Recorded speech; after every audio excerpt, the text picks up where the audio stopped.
received this email, and this email caught my interest because I didn't expect to receive any email like this, but here I am. Okay, so I get this email.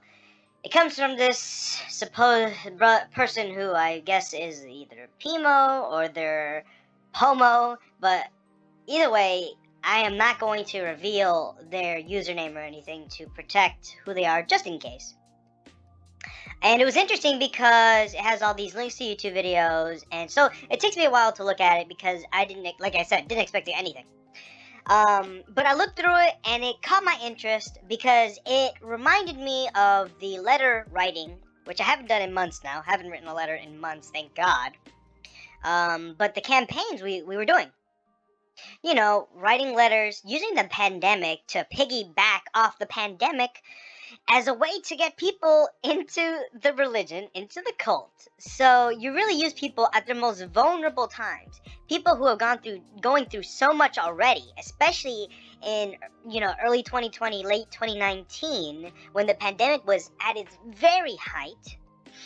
Using these letters to try to appeal to emotions so people can become Jehovah's Witnesses. Think about that. You use people at their lowest. Of course you're vulnerable. Of course you're susceptible to this reasoning. You're not going to question it because you're sad. Emotion trumps logic. Either way, this is what it made me think of. So this is like a good twist on that. This letter is interesting. So I'm going to read what he said to me. In this email, there's other links attached to this. I'm going to link all these videos. I think it's important that we watch this. It is important for all us PIMOs or POMOs to watch these videos. But not just that, but just to look at this letter. It really shows, if you were to break down the actual beliefs that the organization has, that Jehovah's Witnesses hold, that you would see the ludicrousy in this. So, he says, JWs hate this letter because it actually expresses current Watchtower teachings they've embraced as the truth in language they commonly use in private conversations or at their kingdom halls, but would never express so candidly to others. This letter was allegedly written by an awakened PIMO JW and has been mailed to hundreds of church pastors and businesses throughout Texas and beyond. It has been translated to several languages and circulated throughout various communities. The phone numbers in the letter are to the Watchtower offices in Warwick, Wallkill, and Patterson, so the JW governing body is well aware that this letter has gone viral. I called all three numbers and spoke to an elder at each office, and I've shared the letter with numerous JW's elders in my community. They all confirmed that it accurately expresses current Watchtower teachings. I've said this before in talking to PIMIs.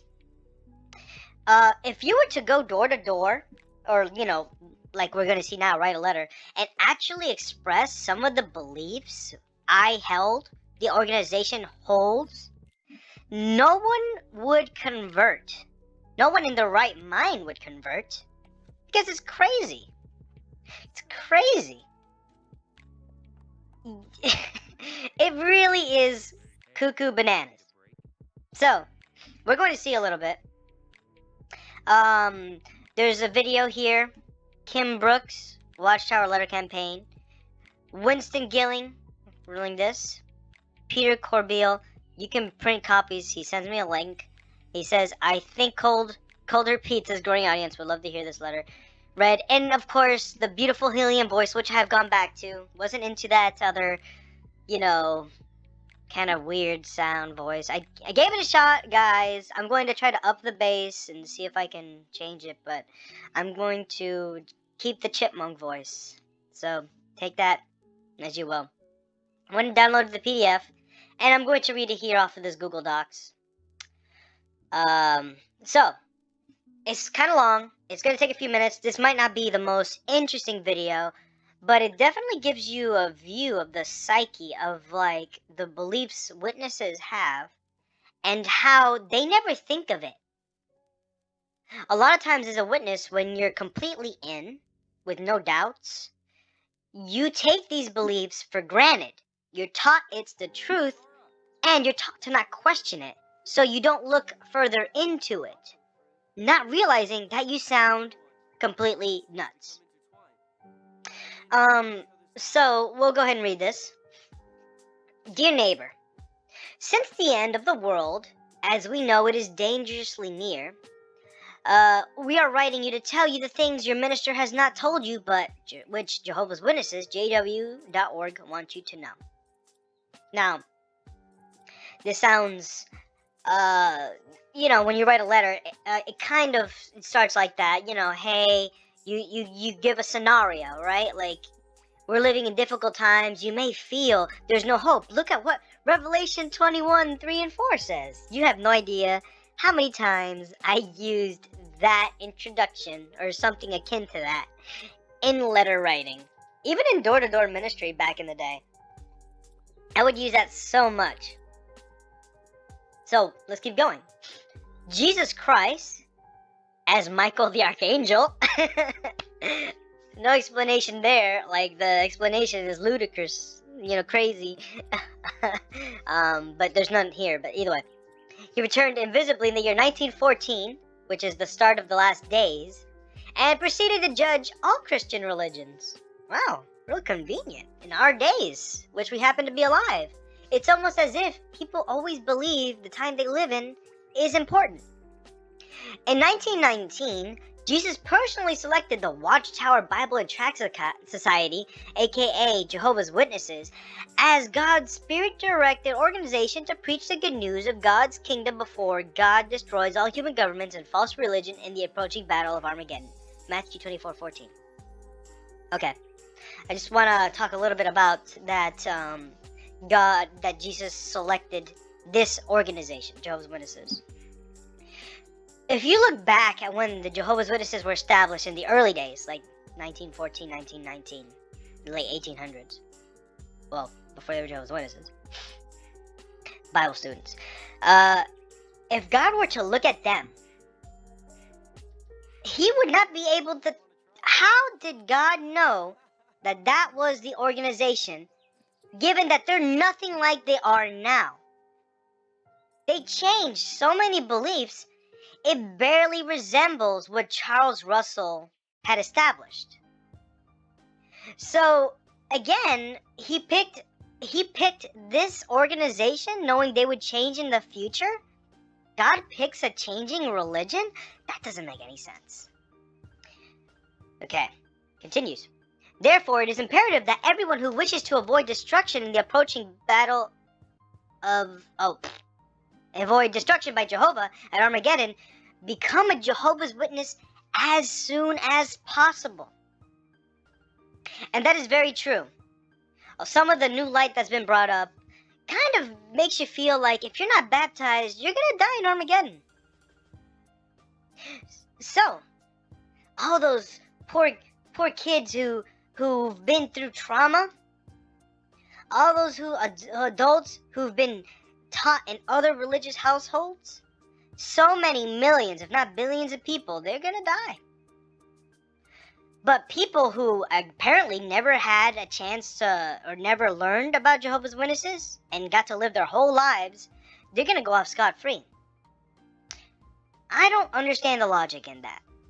It doesn't seem very loving, does it? If that were the case, then just don't teach about Jehovah's Witnesses to anyone. Then everybody would be guaranteed to go into paradise. Am I understanding this wrong? Anyways, admittedly, the Watchtower previously claimed that Armageddon would definitely occur in 1914, then again in 1925. Then it was strongly suggested that it would occur in 1975, when Watchtower officials coined the phrase, "Stay alive till 75." But those were just predictions of imperfect men. This time, however, the governing body of Jehovah's Witnesses is really sure. So do not hesitate any longer. There's a Bible text that we've read on this channel that talks about false prophets, that they speak presumptuously, and to not listen to them.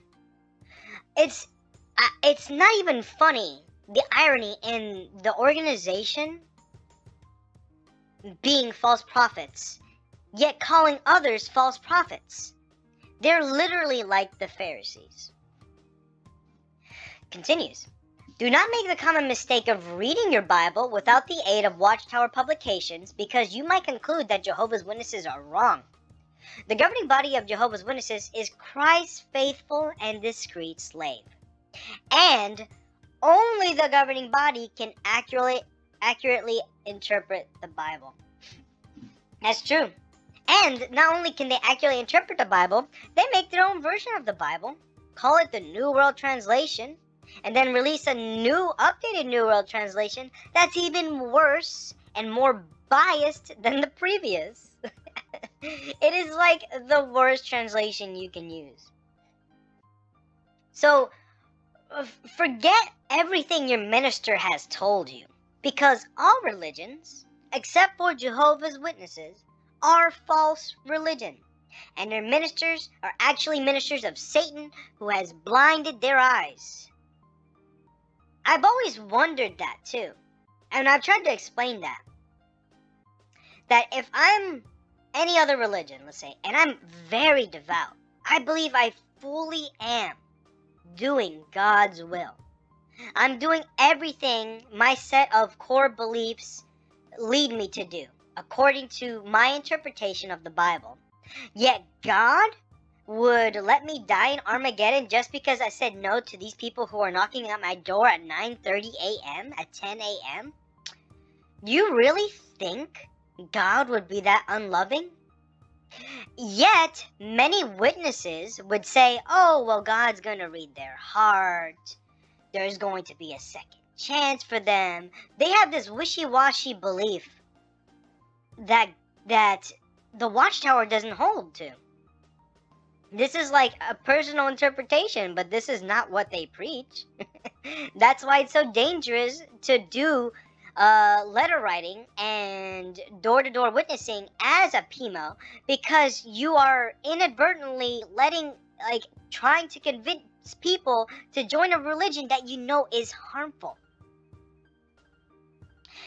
It says, they may preach that Jesus is the mediator between God and men, but they have not told you that Jesus is only the mediator for the 144,000 who are spirit anointed and to go to heaven. True, Jesus said that no one comes to the Father except through him, but the only way to Jesus is through the governing body of Jehovah's Witnesses, the faithful and discreet slave. The men in New York. Only 144,000 Christians were given the hope of going to heaven with Jesus. All other Christians who survive Armageddon will enjoy everlasting life on a cleansed paradise earth. Only a small number of those 144,000 spirit-anointed Christians remains on earth today, and all of those are Jehovah's Witnesses. They alone should partake of the bread and wine commemorating the annual Lord's evening meal. The thought that God would kill so many people, God would destroy so many lives, just to allow Jehovah's Witnesses to have this paradise of theirs. How unloving, how psychotic would that be? That would be a wrathful and unloving God.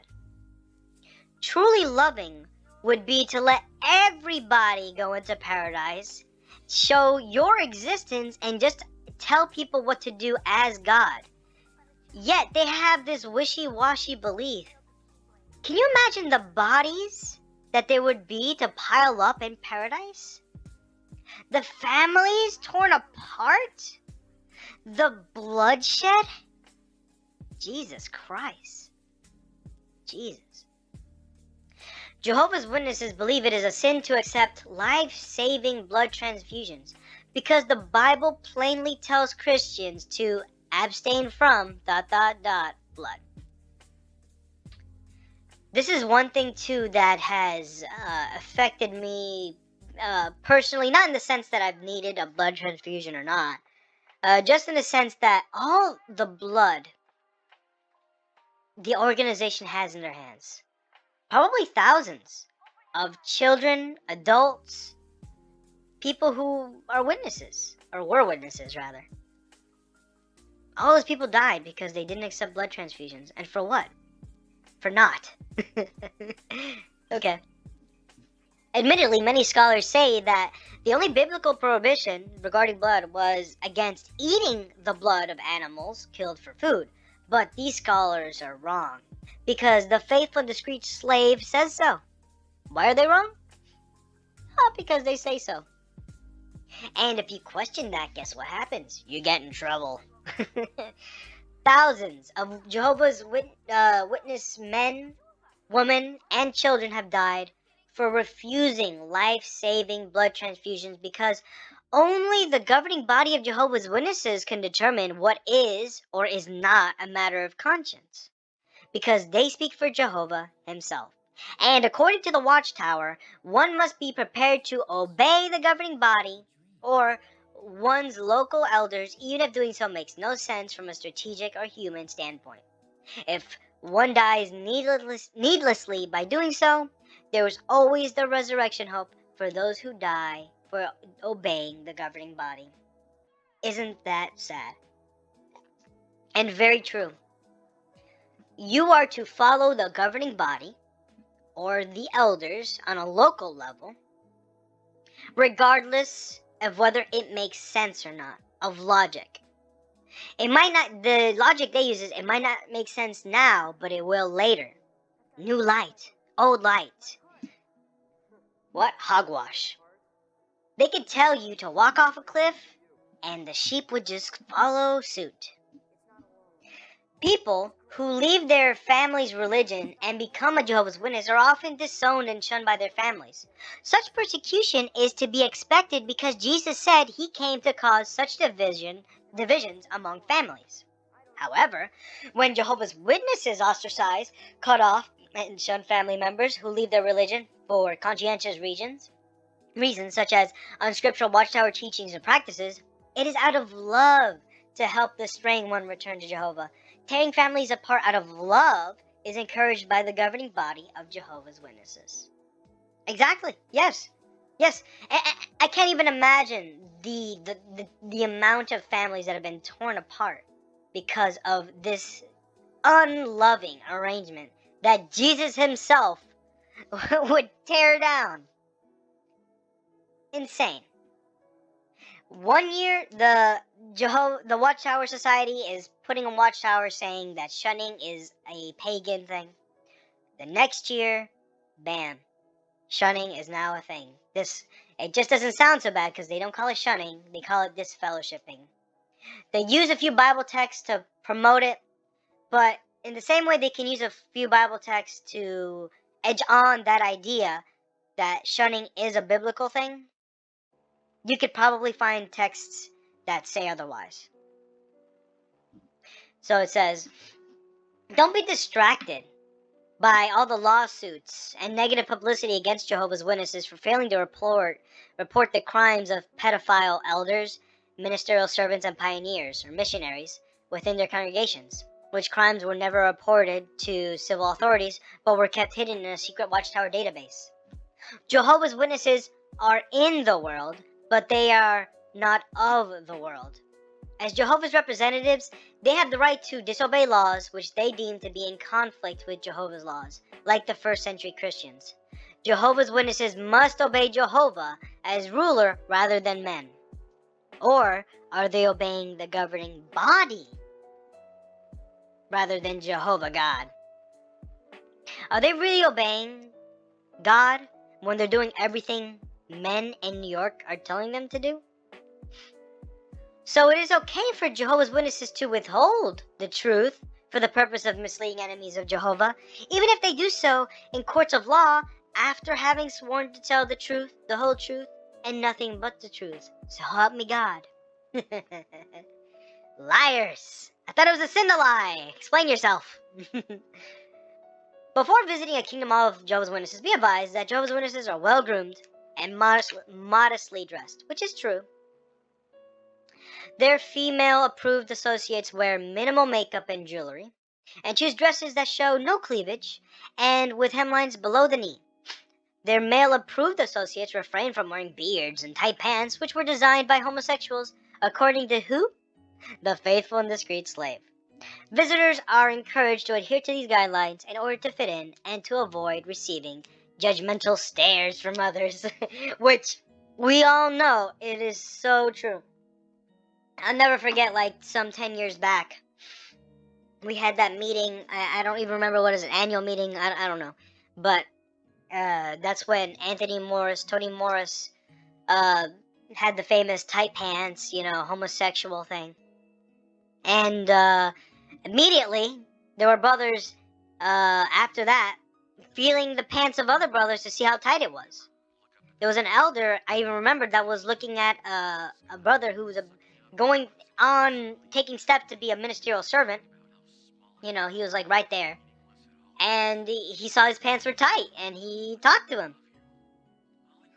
They had just found that out that day, and a few hours later he was already judging him.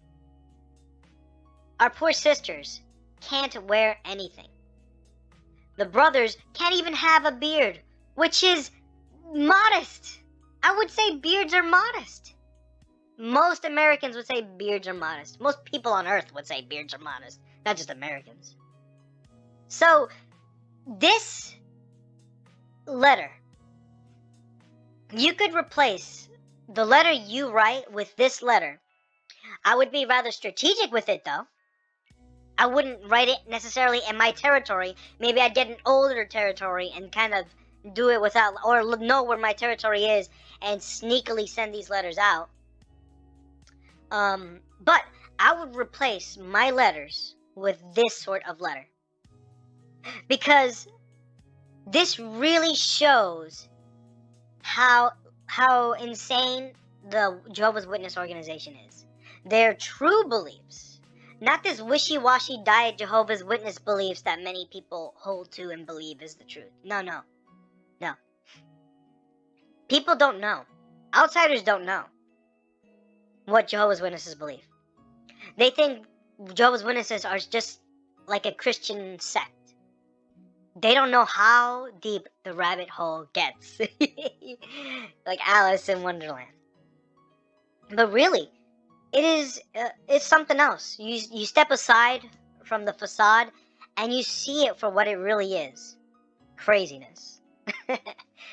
Okay, well, I know this video was probably boring for many of you guys, but I really would love to thank you. The amount of people who watch these videos is like blowing my mind. I can't even imagine anybody watching it, let alone you guys. So thank you so much.